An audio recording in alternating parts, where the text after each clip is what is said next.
Behold my collection. I'm gonna have a report. Death will not be an escape.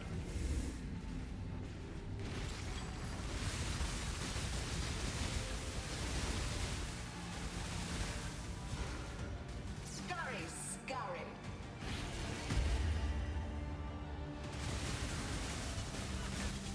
Stand still. Why? Resistance will be punished. Time contorts. Scurry, scurry. My irritation is growing. Death will not be an escape.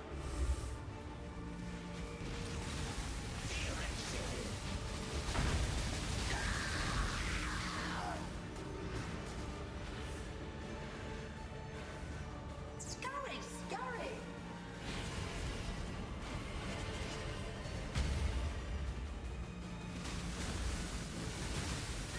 Stand still. How? Stop resisting.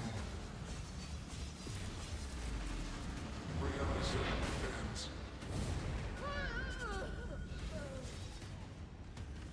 Punishment inescapable. Arrogant toy. Death will not be an escape.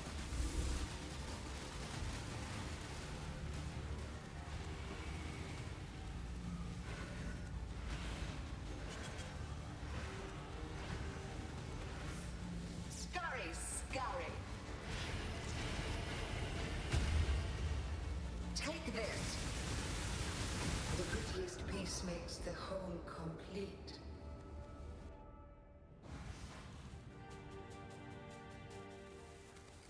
A cascade of pain.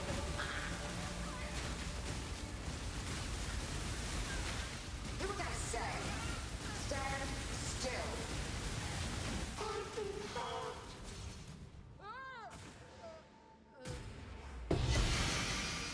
The living toy must enjoy our contests, for it continues to play. You and I should do this again soon. Children are capricious.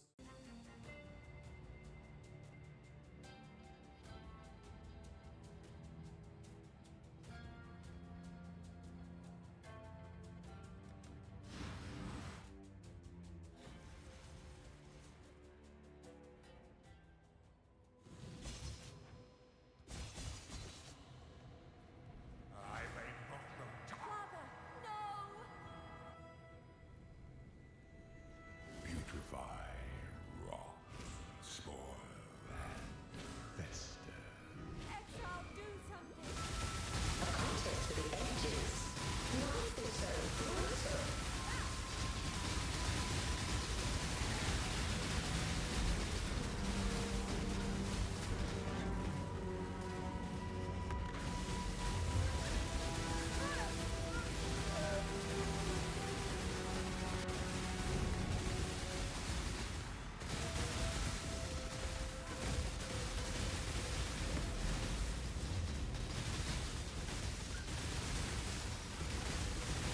I'm not up for that just yet. Shadows, rise and fight.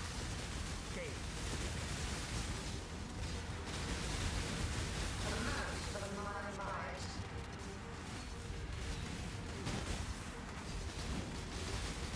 Mortal flesh is so fallible.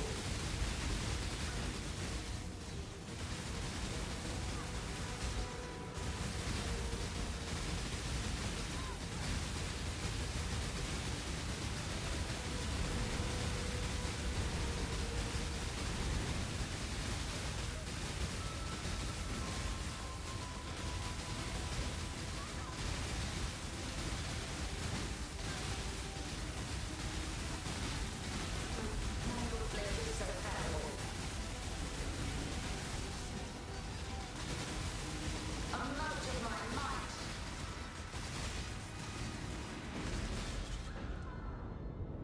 Twin terrors.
exciting battle.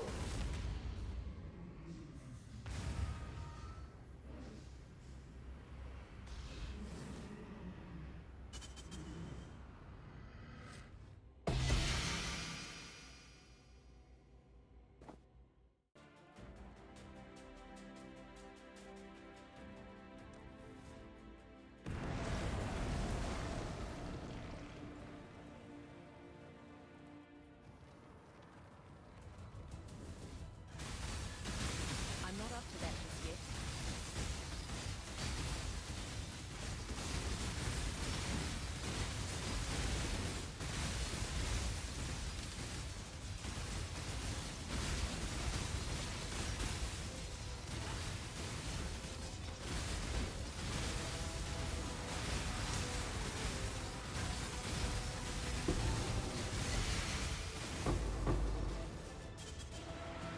What secrets are you hiding in that murderous mind of yours?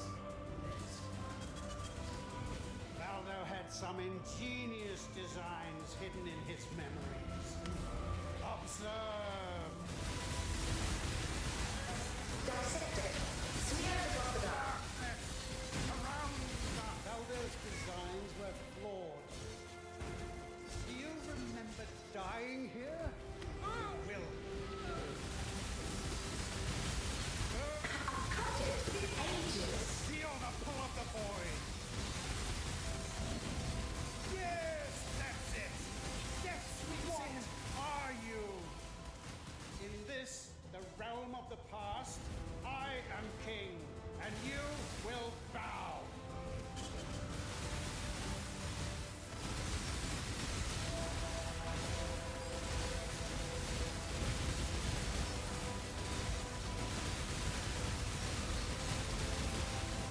Beauty will grow from your remains.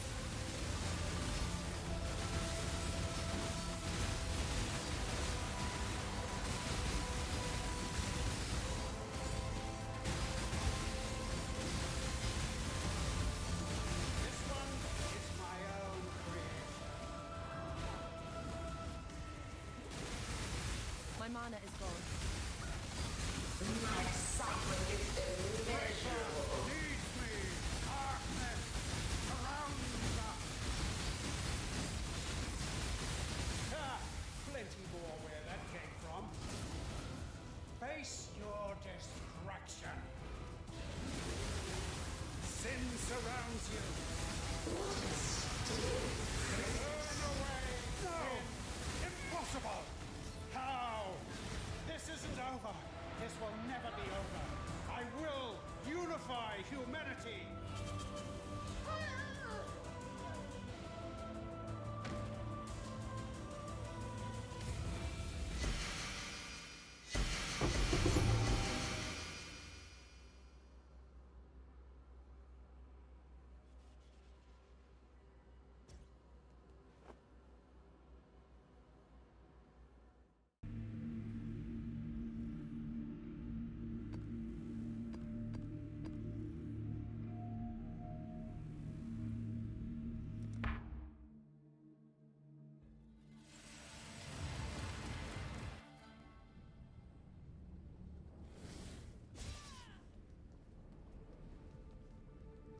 At least die with some flair.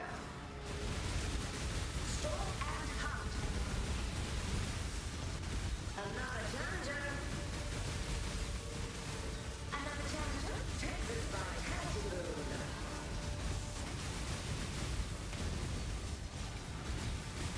Life is so brutal.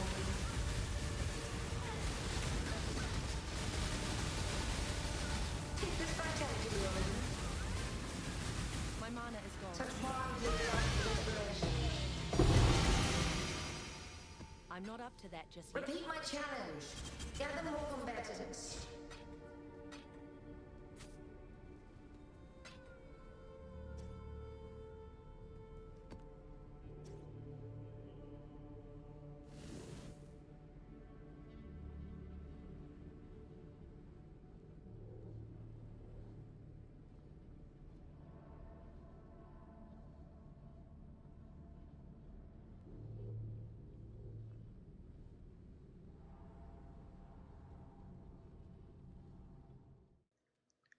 Hello guys, today I would like I'm to not up to that just yet. review and showcase my current character of the league, which is a Lightning Strike Original Sin Deadeye. I already made a video on it with a little bit less gear that was on a Pathfinder, but now we are Deadeye.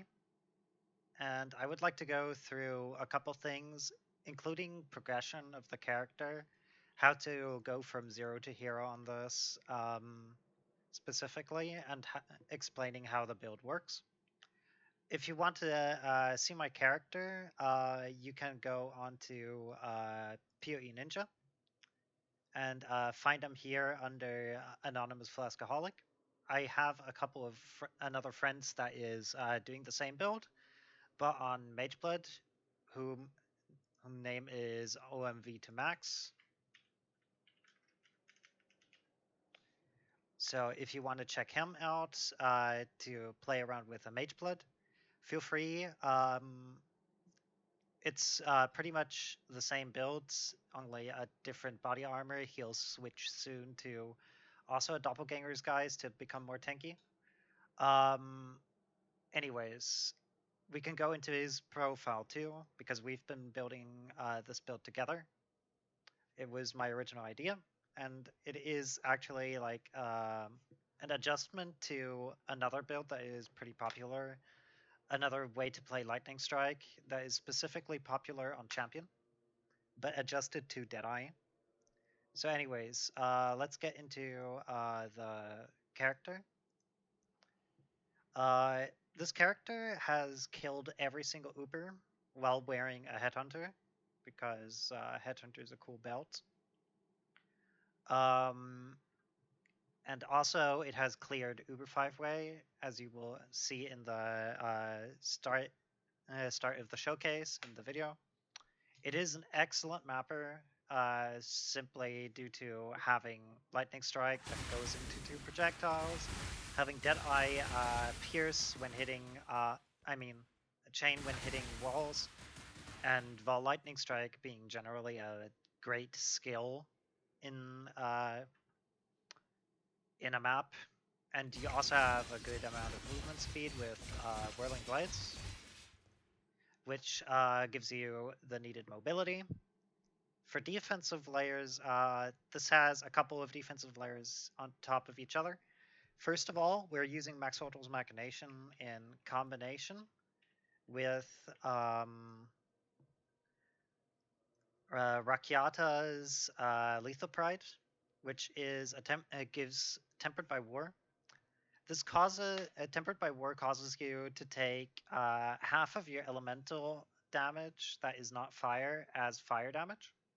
So 50% of cold and lightning is taken as fire, and the other 50% of cold and lightning are taken via Maxorotals as chaos, because it provides you with Divine Flush, which also provides you with +5 to maximum chaos res, and Everlasting Sacrifice will also provide you with an additional 5% all res, maximum all res, if you are leeching so much that your energy shield goes full. It will consume all your energy shield. Also, your energy shield is not part of your hit pool, and you will always have some energy shield because the shield converts your life to a part of your life to an energy shield, like as extra energy shield. This, as said, all damage bypasses that energy shield. So don't think of it as a defensive layer. Think of it as a charging bar. That charges up when you're leeching, and when it goes full, it just gives you 4 seconds of +5 all res, which is pretty damn strong. Because we are converting all our damage to half taken as all our elemental damage to half taken as fire and half taken as chaos, we are also using a purity of fire, which we are boosting to level 23 via our helmets and boosting with aura effect on the tree to get the maximum all res out of it. In addition, we are also getting +1 maximum fire res here on the Namahu Makanga tattoo that we can apply here. We get 2% on our boots, and then we get a little bit of aura effect via here via leadership, via influence, and via sovereignty, which is an anoint on our All's Uprising, to get even more effect. In addition, because I'm not we up are to not that just really yet. mitigating our fizz damage, we're using determination to provide ourselves with a base or armor value, which allows us to use Molten Shell. It's not as much armor as like an armor stacker or some crazy bone shatter would have. But in addition, we also convert some of our damage taken, some of our fizz damage taken, via our helmets, our Watcher's Eye, via our helmet and our Watcher's Eye to fire damage. So that gets mitigated. That is in total, currently for me, 37%, 27% of fizz damage that is getting converted to fire damage taken, which may and those 27% are mitigated by a whopping 90% fire res. So it's a 90% PDR for those 27% fizz damage. And the rest we are taking via armor. Our armor becomes more effective because we're taking less fizz damage. And also, so we don't need an excessive amount of armor. With our flasks, which are gain on crit, we sustain the flasks mostly in boss fights. It's a little bit lackluster. If you get some flask charges gained, you could probably sustain it. Or if you get a Watcher's Eye with gain flask charge on crit while affected by precision, you should probably be able to maintain them most of the time. That will help us a lot. And lastly, for our fizz damage taken, we're also using a doppelganger guise. And we are always set to sane. So that means we're taking 40% less physical damage and less chaos damage. And the fun fact is that we're taking half our elemental damage as chaos damage. So we're effectively, through this body armor, taking 20% less elemental damage, which is pretty damn relevant. Now for our offenses. We're using a Tri-Ellie Claw, and we're stacking both Anger and especially Wrath to gain as a lot of base damage. And then we're converting all of that elemental base damage via Original Sin to chaos damage. And then we set nearby enemies' chaos resistance to 0, which is pretty damn convenient.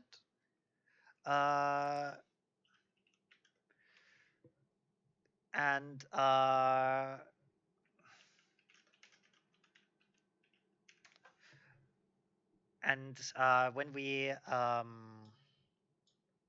so we're converting all of our elemental damage to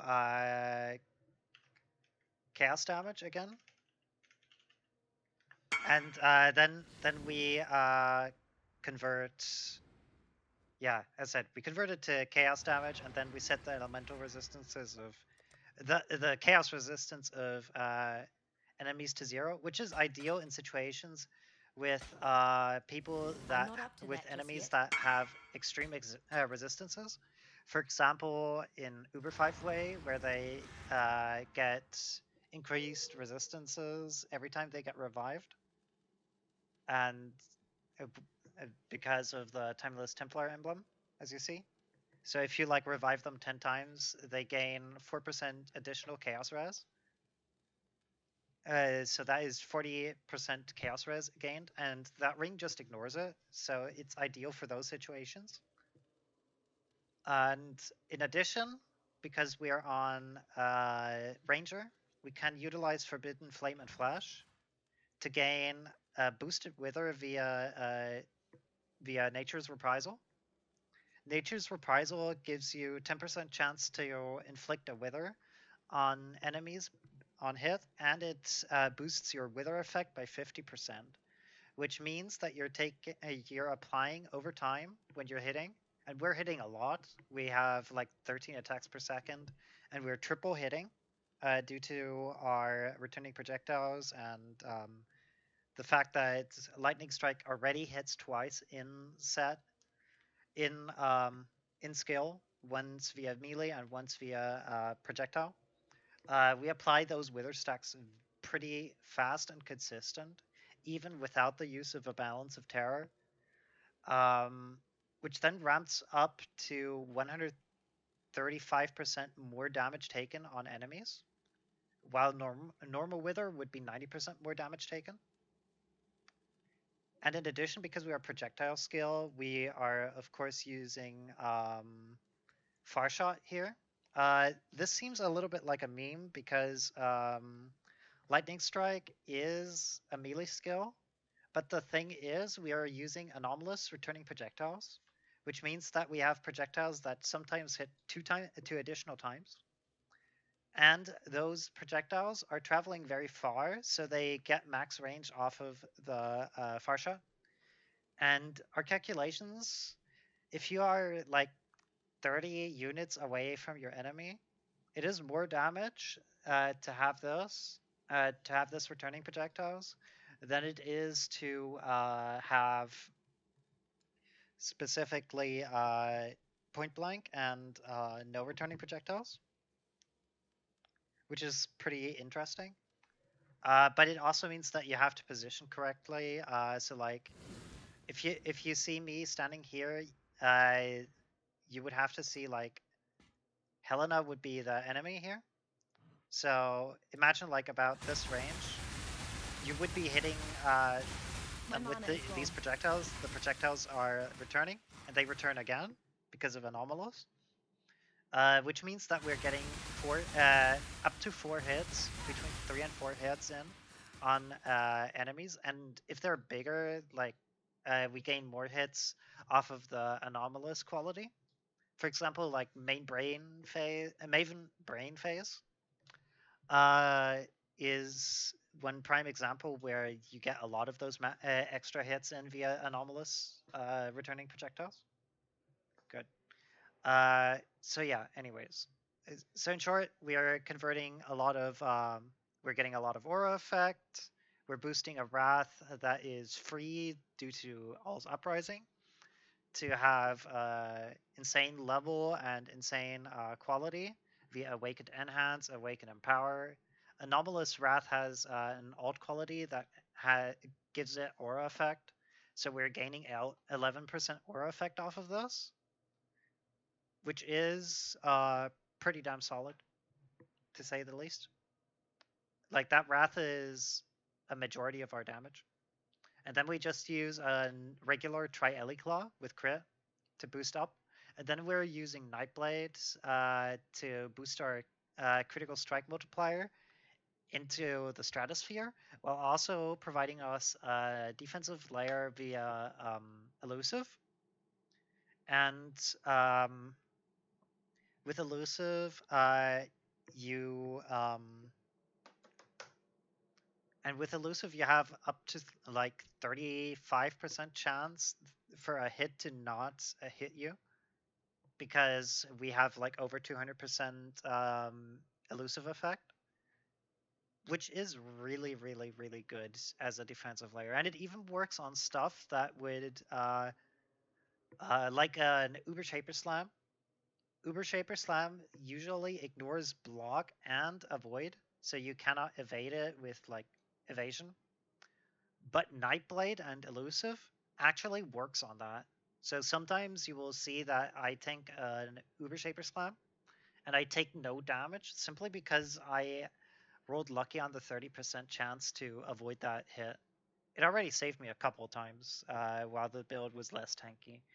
Right now, this build is tanky enough, specifically also due to Fortify, which we can get off of it to do, to tank even heavy fizz hits like Uber Shaper Slam if we Molten Shell during our flasks. And we can also tank stuff like Cyrus Meteor, and we could tank one instance, not the full one, but only one instance of Maven memory game.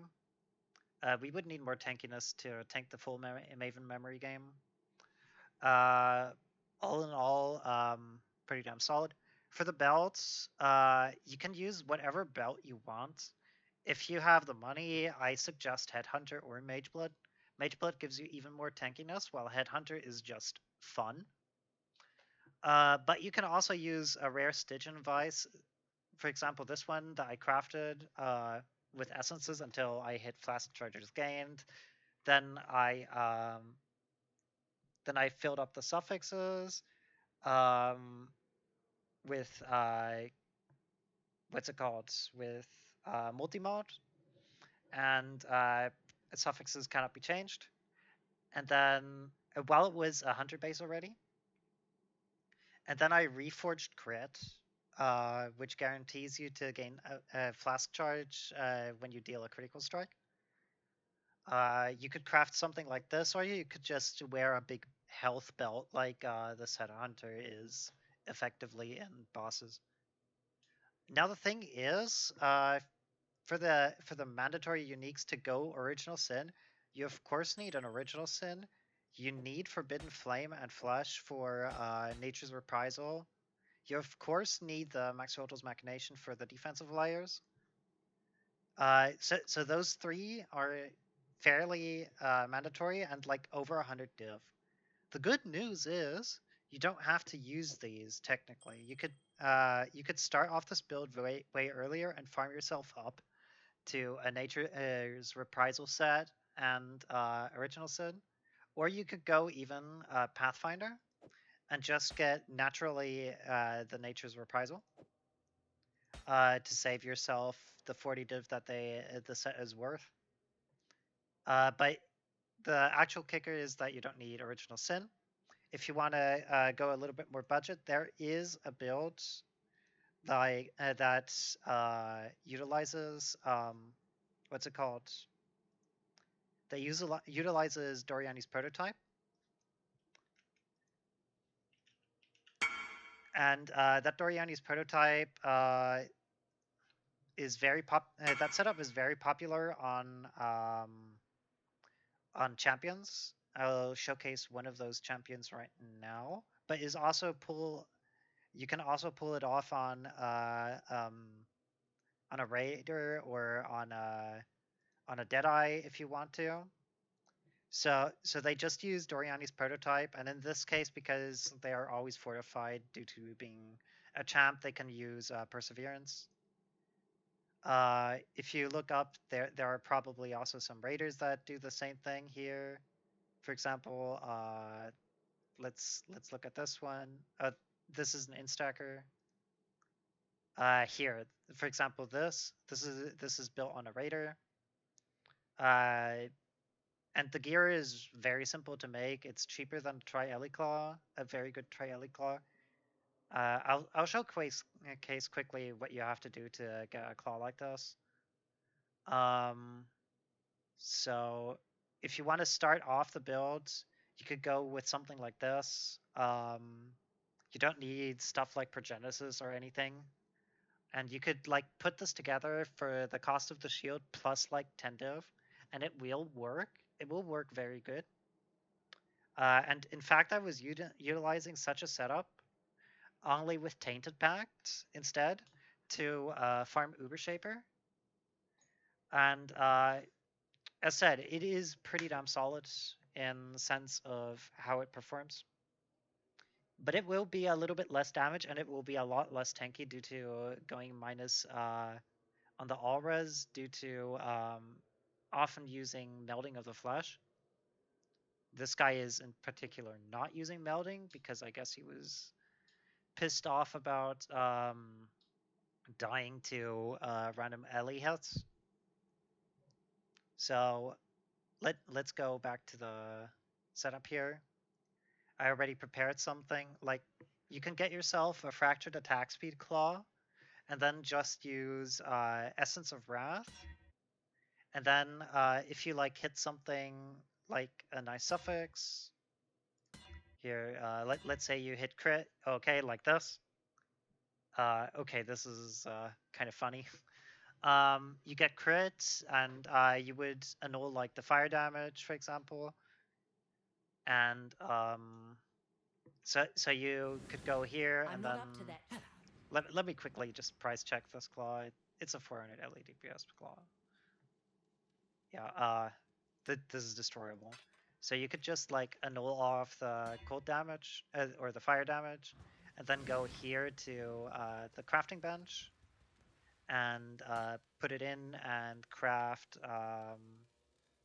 here. Hits cannot be evaded, and then maybe get some resistance pen or some increased lightning damage. You could probably multi-mod this too. So like you could get this craft here and put this on, and then just use a claw like this minus the cold damage and plus the hits cannot be evaded as your like basic claw. Um, to like progress through the thing. I used a similar claw only with hits cannot be evaded and a multi-mod to kill Ubers already. It was uncomfortable because the DPS was lacking, but it was very doable. As said, I was using an amulet called Tainted Pact, which works wonders with the max autos, because Tainted Pact allows you to tank any elemental degen in combination with max autos, due to you actually healing 50% of the damage from elemental degens, because it's being converted to chaos via max autos. Yeah, it makes it very comfortable to farm stuff like Uber Shaper because you can stand in the beams and actively use them to heal yourself. So if you want to progress this build, but you don't have like money to get like an original Sin and the Flames and Flash, you can just go for the Storiani setup. So let's go to the pop quickly, and I can showcase what awaits you when you build this build.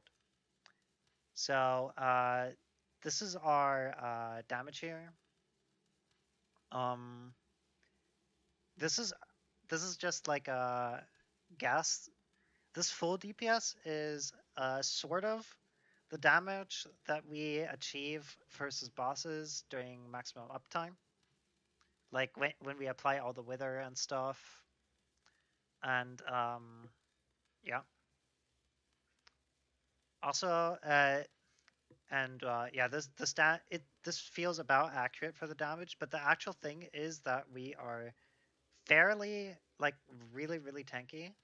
Actually, I quickly have to import my stuff here. So here, this was like a combination of my friend's build and mine because we were testing stuff. So like you get like 19k projectile damage, and your Vol Lightning Strike does like 19 mil and then 10 million via your Vol Lightning Strike, which you can place it down twice. Your projectiles hit like also twice again. So why the heck did my cluster setup go weird? Also, we are 100% spell suppress capped. In my case, via Mage Bane, but you can also use suppress tattoos to achieve the same effect, which is pretty damn great. Yeah. Also, I would suggest if you want to, you can go here for Supreme Ego, and then try to change your keystone here to something like Mage Bane, Leaf Shade, whatever. And then you could technically take these nodes here and then apply the Honor Tattoo of the Makanga technically here to gain +2 maximum res, which gives you +2 to your Chaos res, which would allow you to cap your Chaos res to 100 to 90%, which makes you even tankier. But this is just like theory, game theory. You don't really need to go for this. If you want to be extra tanky, go for that. But yeah. So yeah, this is about the damage you can expect. I don't know why my max hit went down. My effective hit chance went down or something. Looks a little bit weird. Maybe something in the config is wrong. Anyways, yeah. So yeah, this is the build. If you want to go for a budget thing, I said already, like you can go for not this setup. Let me see. I gotta quickly find this. Wait, is it this setup? No, it's not. Let me quickly import the POB. I apparently deleted it like an idiot. So instead, you could go for a setup like this here. This is a lot less damage, a lot cheaper. You could technically even go out of this. So you don't need like a massive thread of hope even, and just go for some kind of rare jewel. But yeah, all in all, this is like way cheaper. Also, you don't need Blood Notch Immutable Force if you want to. You can spec out of that too. My current setup doesn't use it, and it's tanky enough. Only thing that is really needed is the smelting of the flesh. I would suggest to go for this fire res thing here. So this Nagama Humakanga here, because it will make you more tanky. This build was good enough to farm Uber Shaper for me, in this sense. You also technically don't need this extra projectile, even. You could go for something like Flask Effect, or here, like Crit Chance, or whatever. Perhaps even spec here and do the meme that I was talking about. Or just go here. Let me see. So we could just like take these nodes here instead, so that we get our intimidate back, which would be like a similar setup. Only thing that you would have to think of is like your unreserved mana. I don't know why it's like minus 30 right now. Something is wrong. Oh yeah, this tainted pact is wrong. Let me quickly fix that. Annoyance, sovereignty. So like if you have this and then there's like one aura too much or something. Oh yeah. We have haste on, which we shouldn't have on.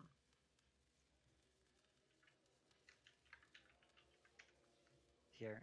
So if we wear this wrath, we should be able to cast all our stuff. This damage is actually enough to kill Uber Shaper, even. Like I was using almost this exact setup, only that I was using this Thread of Hope too. Yeah, if you want to go more budget, you could go like this, probably. Anyways, this is the build. I hope you guys enjoyed. See you soon. Bye.